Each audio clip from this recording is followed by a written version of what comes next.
Imagine that everything you believe about reality is wrong. Your opinions, your beliefs, your understanding of the world. What if you spend your entire life staring at shadows, mistaking them for reality? More than 2,400 years ago, the Greek philosopher Plato presented a thought experiment so powerful that it still challenges how we think today. It's called The Allegory of the Cave, and it asks a disturbing question. How can you be sure that what you see is actually real? This isn't just an ancient philosophical story, it's about us. It's about social media, politics, education, the news we consume, the beliefs we inherit, and by the end of the video, you may start questioning the walls of your own cave. Imagine a dark, underground cave. Inside are prisoners. Not prisoners serving a sentence, but people who have been chained there since birth. Their legs bound, their necks are restrained. They can't look left or right. The only thing they can see is the cave wall directly in front of them. Behind them burns a fire. Between the fire and the prisoners is a walkway. Along this walkway, people carry various objects, statues, figures, and everyday items.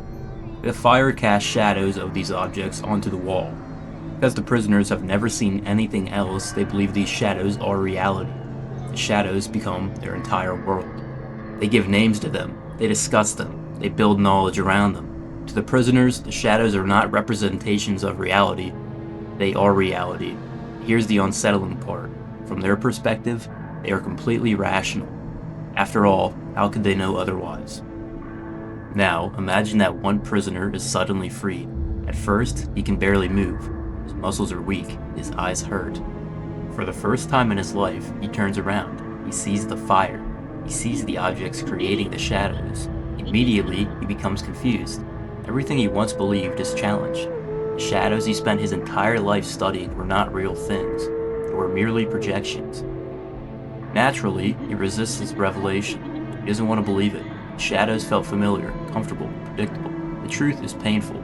Plato understands something profound about human nature. People often resist the truth when it threatens their existing worldview. Learning isn't always a pleasant experience. Sometimes it's the destruction of certainty.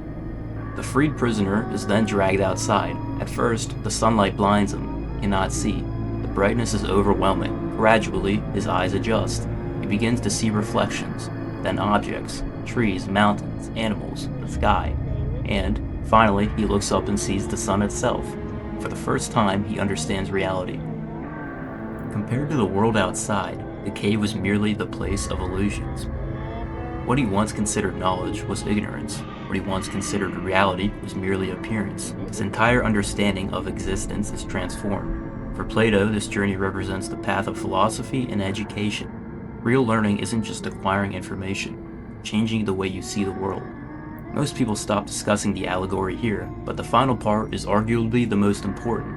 The freed prisoner returns to the cave. He wants to help the others. He wants to share what he has discovered. He tells them that the shadows aren't real, that there is a greater world beyond the cave, that everything they believe is incomplete. But the prisoners don't celebrate. They don't thank him, they ridicule him. His eyes are now accustomed to sunlight, struggle to read the shadows. The other prisoners see this and conclude that leaving the cave has damaged him. To them, he appears confused, dangerous, perhaps even insane. And if they had the chance, Plato suggests they might even kill him rather than abandon their own beliefs. This was not just a philosophical observation, it reflected the fate of Plato's teacher, Socrates. Socrates questioned conventional wisdom, challenged assumptions, and encouraged critical thinking. For this, he was sentenced to death. Plato saw firsthand how society can react to uncomfortable truths.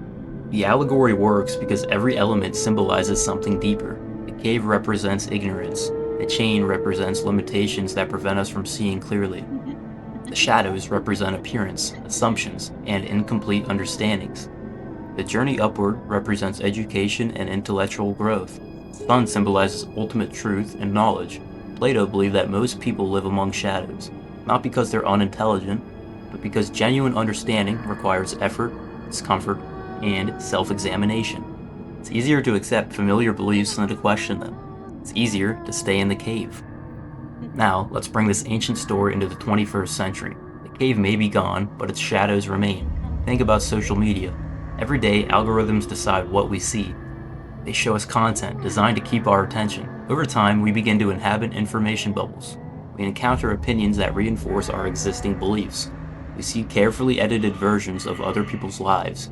Compare ourselves to images that aren't even real. The shadow has become digital, but the principle still remains. We often mistake representations for reality. Plato's cave feels remarkably modern because human psychology has not changed much. We still prefer comfort over uncertainty. We still seek confirmation rather than contradiction. We still confuse familiarity with truth. One of the deepest insights in the allegory is that truth can be painful. Most people imagine ignorance as darkness and knowledge as light, but Plato complicates this idea. When the prisoner first encounters light, it hurts. His eyes burn, he's disoriented. He wants to return to what he knows. This mirrors real life.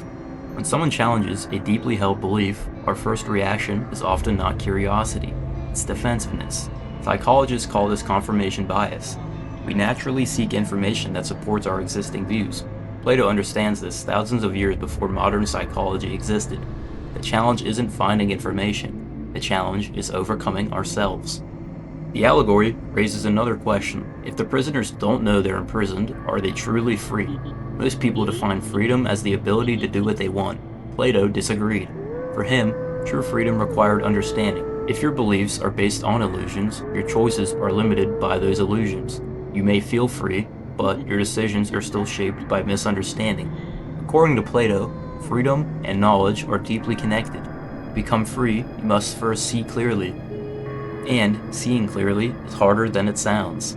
Perhaps the most important lesson of the cave is courage. Leaving the cave isn't easy.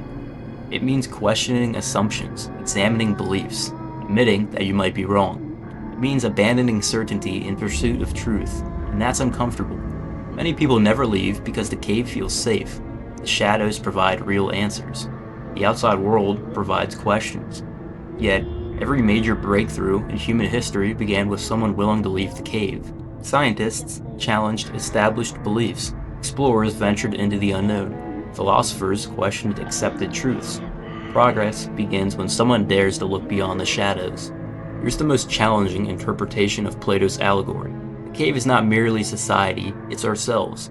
Each of us has assumptions, biases, blind spots, ideas we've never seriously questioned. The shadows aren't only out there, they're inside of our own minds. And because of that, escaping the cave is not a one-time event. It's a lifelong process. Every time we learn something new, another cave may appear. Every certainty may conceal another shadow. Wisdom then isn't reaching a final destination. Its remains are willing to question what seems obvious. More than 2 millennia after Plato first told its story, its message remains startlingly relevant. We live in an age overflowing with information. Yet, information alone does not guarantee wisdom. The prisoners in the cave possessed information.